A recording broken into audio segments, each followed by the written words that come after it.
welcome to another edition of Power Core Productions and Podcastings. And today we're going to be reaching a series finale, if you will, for My Hero Academia, Vows of Vengeance, What If Deku Was a Monster, Season 2, Part 4. Now, I know some of you might be wondering why the series is coming to an end earlier, and that's mainly due to the reflection of the views and interactions that this series is getting compared to others. I've said it a few times, and for those of you who are new, I just want to let you know that for this year and going forward, when it comes to the stories that I make, if they're not doing consistently well over a certain period of time, then I want to try to find a good place to just bring them to a close and just leave it at that. And again, this doesn't mean that I won't come back to some of these series in the future or down the line. It's just that, my time when I'm doing, this isn't the only thing I do. I also do other jobs. I work. I have other responsibilities. So it just isn't conducive for me to put effort into series that aren't doing too well when I could focus those efforts on other things. So that's why I've kind of wanted to wrap up some of the stuff that maybe isn't doing so well now and just keep going with what is. That's why the Boruto rewrite series, I'm moving it to Saturdays. And whether or not I do it consistently every Saturday, that's just something I'm going to have to see play by ear. Mainly because with that series, there's a lot more I want to do with it. But it's going to require a lot more time and energy and things for me to work on. So because of that, that's why that series is being moved to Saturdays. And I might do it twice a month, maybe. And, we'll just have to see going forward. But anyway, for next week and beyond, on Mondays, we'll be doing Sasuke, What If Sasuke Got the Rinnegan Earlier. On Tuesdays, we'll be doing What If Naruto Was a Hyuga. On Wednesdays, the series that you're going to see later on this evening, What If Naruto Was Adopted by Tsunade, that will be taking this story spot on Wednesdays going forward.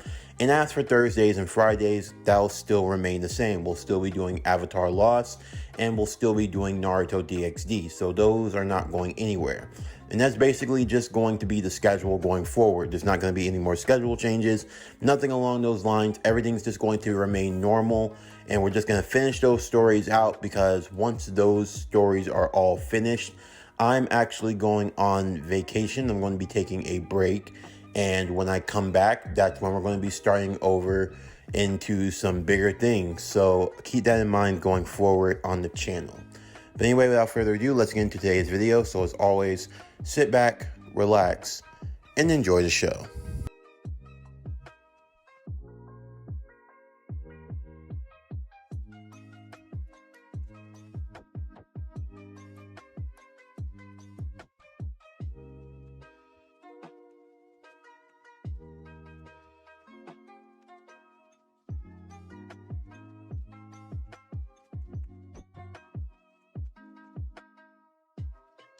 With the semifinals underway, the crowd would watch on and roar as Todoroki battled against Claire, the ice user trying to keep her at a distance, while Claire would use her fire talisman to launch massive balls of fire towards him. The fire and ice clashing and causing a thick layer of smoke to form between. The fog disturbing some of the view of the battle. However, it was quickly blocked away as massive torrents of wind from each encounter flourished within the stadium arena. Todoroki was not one for games, however, he was fighting on a bit of a tight schedule. The first few rounds up until now had definitely pushed him to his limits, more so than he would have been happy to say. He was overusing his eyesight way too much. If it kept up the way it was now, then he wouldn't have a chance of winning, and Claire knew this. She continued applying the pressure, as Izuku and Bakugo would watch on. Izuku analyzing Claire and how she fought, using a speed and an endurance talisman to boost herself, while converting the rest to her fire. She was definitely trying to play to the boy's insecurities and his weakness, and to an extent it was starting to work. Todoroki could feel that he was reaching his limit, and Claire was reminding him of that. taunting the fire and ice user, warning him that if he didn't go all out with his power, he was going to lose here and now. Todoroki, however, would ignore this, his only focus being on trying to win the match. However, Claire would continue prodding at him, until finally the boy would break down, explaining the reason as to why he only used the one side of his quirk, and why he would never use the other. For Todoroki, it was very clear what he had to do. He wanted to be the #1 hero, to surpass All Might, but he would not give his father Endeavor the satisfaction of using the quirk passed down to him by his father. For Todoroki, this was a battle of not only his own career, but for his own pride. And Endeavor standing up in the bleachers above didn't make things any easier for him. However, Claire would chastise Todoroki for these foolish notions, explaining that in the end of the day, the quirk, the power, belonged to him. And then she would start to drive home some uncomfortable truths. What if his eyesight wasn't enough? Todoroki would be the first one to counter this, but Claire would ask, what if it wasn't enough? What if ultimately it just wasn't enough to get the job done? The way that he was now, he'd never be able to reach his dream of being a true hero unless he used both sides. But then, as Claire thought about it, maybe he could be offered a chance to change. But that was only if he wanted to. That's when Claire would, with her big brain, offer him a choice. If he could go all out for just this one fight, then she promised she'd free him of his curse.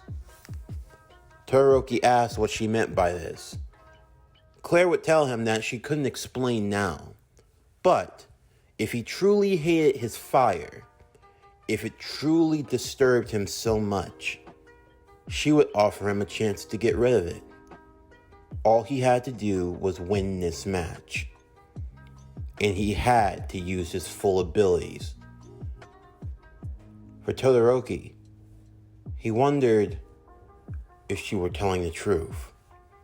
Could she really free him of this burden, of this curse?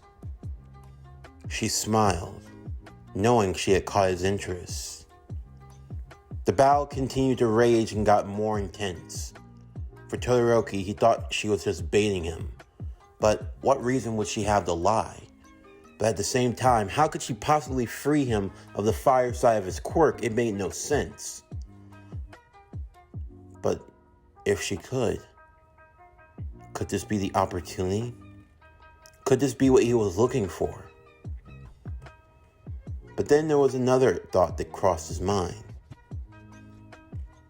He could stick it to his old man one final time. He would give him something he wanted, and then he could take it away forever. Todoroki looked to the stands and saw his father, who was shouting, yelling at his son to stop holding back, to give up his childish rebellion and to use his true ability. And then he smirked. All right, father. I'll give you what you want. I hope you enjoy it, because it'll be the first and last day that you'll ever get to see it. And with that, Todoroki would use his flames. It almost felt liberating. It felt free. Todoroki was going to free himself of this curse. He looked to Claire seriously. You better keep your word. I promise I will. Now let's finish this. With that, Claire and Todoroki would enter one final clash. Todoroki's power being overwhelming and giving him the victory, as he would advance to the finals. With that, the arena would be cleared, as the next semi-final match would be underway. Izuku Midoriya versus Katsuki Bakugo. The two rivals sized each other up before the match would start. Izuku knew there was no point in wasting time or holding back as he transformed into his full monster state. Bakugo readied himself, and when midnight called for the match to begin, the two would collide. Bakugo bombarding Izuku with a clash of explosions. Seeing this form once again, just like he had during the hero exam. Now, it was time for him to see what the brat could really do.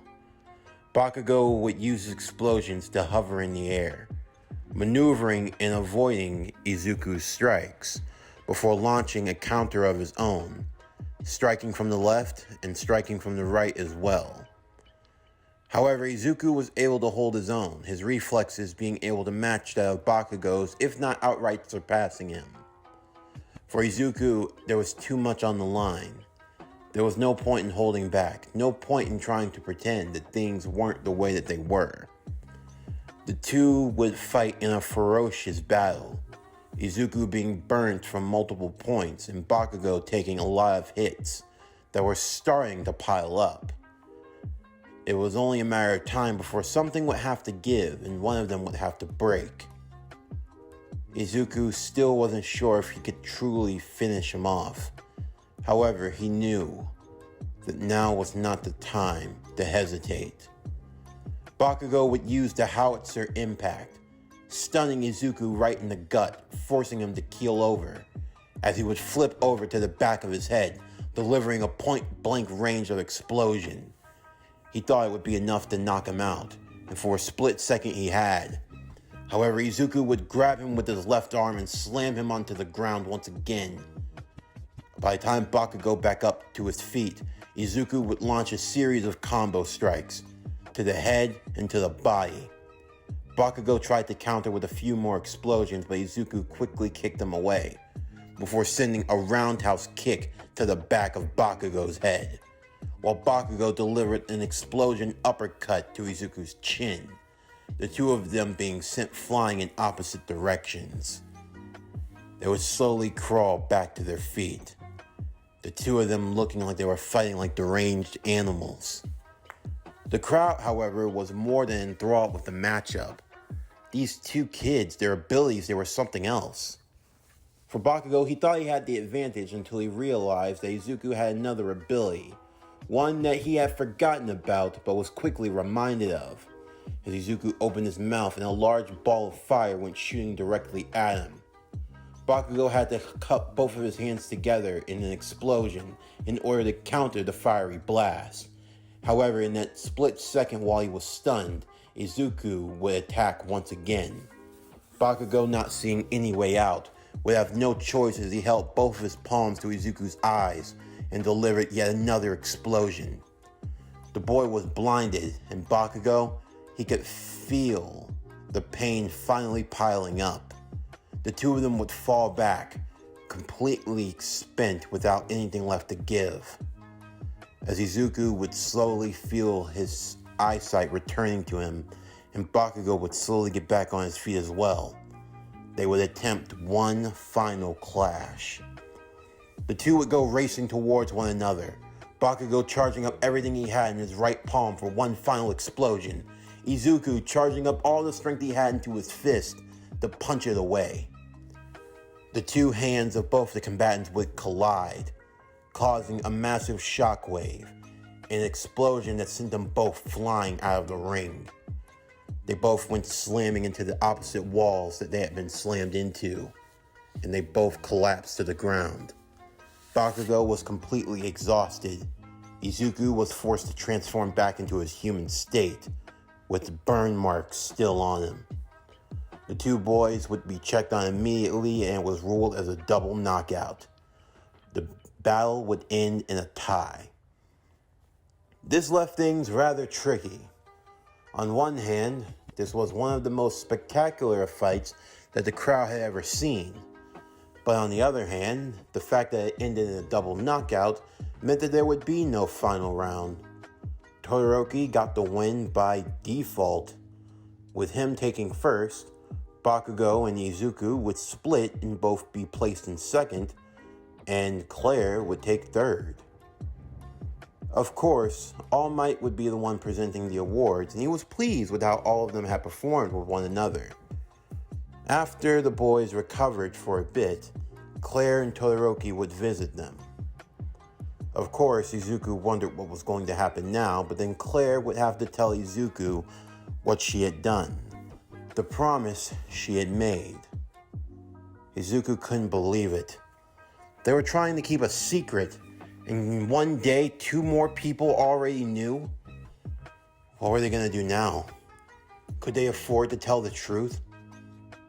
But there was no point in hiding it. With that, waiting for their chance, the 4 would walk under the stadium. However, when they arrived to where the girl was being held, she was gone. Bakugo, Izuku, and Claire were all shocked. That girl, a member of the Collectors, she had escaped. And what was worse, she knew what all 3 of them looked like. There was no getting around it. Claire would curse under her breath. She knew she shouldn't have hesitated. She glared back at Izuku angrily. She knew she'd have to let it go, but still, they should have just shot her and been done with it. Now they had someone that was loose, someone who knew what they were and knew what they were up to. Someone who was going to come back, and who knows with how many people. It didn't matter. Izuku would use the tracking device, and they found where the coin was lying. As he transformed, he would use his monstrous strength to dig under the ground in the concrete of the stadium. It took some time, but eventually he was able to dig it up. The golden coin with the star. That's what this is about? Bakugo would ask. All of this nonsense for a coin? He'll understand soon enough, Claire would say, as she and Izuku would usher the 2 to follow him. They would leave for some time, heading off the campus of UA, before eventually arriving to the outskirts of the city, to the junkyard where the vending machine was. After knocking on it, a person would come crawling out from the opening vent of the vending machine. A regular-looking human who was a bit in dusty clothing. Ah, Claire, Izuku, it's so good to see you again. Yeah, what's up, alien? Not much. You know, I've been reading the tabloids recently. The news here can be pretty fun. Yeah, we have it. You have it? Yes, we have it. Claire would hold up the coin. You found it! Thank you so much. Now, how can I repay you for your troubles? Oh, and you've brought friends. Nice to meet you. I'm, just call him Alien. We'll explain later. Look, we need to ask, can you fix him? Claire would point to Todoroki. Fix? How would he like to be fixed? He has a quirk. It's called half hot, half cold. One side of his body can produce ice, the other side can produce flames. He doesn't really like his flame side very much, but he needs it because it regulates his body with using his ice quirk. Ah, I see. Young man, you want to just use your ice ability, but the problem is that you'll overfreeze yourself if you do. Yeah. She said that this could somehow fix that. I'm not gonna lie, I'm a bit skeptical, but can you really? I can, young man, I can. But I must ask, do you truly want this? Once I do it, I imagine, as you'll know, reversing the effects will not be easy. Not unless you were to find another coin, that is. Do it. Look, I don't know how all of this works. I don't understand it. But if you can really free me of this, then please.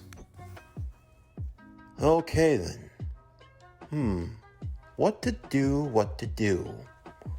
You want to just have your ice quirk as your only quirk.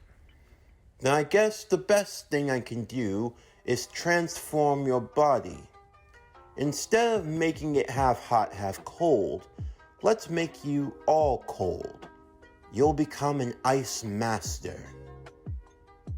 Alien would take the coin, placing it into the vending machine. After typing in through the keypad, typing in a sequence of numbers so quickly that no one knew what he was really doing, a drink would come out. Now, whenever you're ready, drink this and you'll have what you're looking for. Todoroki would take the bottle. All three looked at him. Bakugo, Izuku, and Claire. Bakugo couldn't believe any of this. However, Todoroki, he knew what he wanted. He gulped down the drink without a second thought. It was refreshing.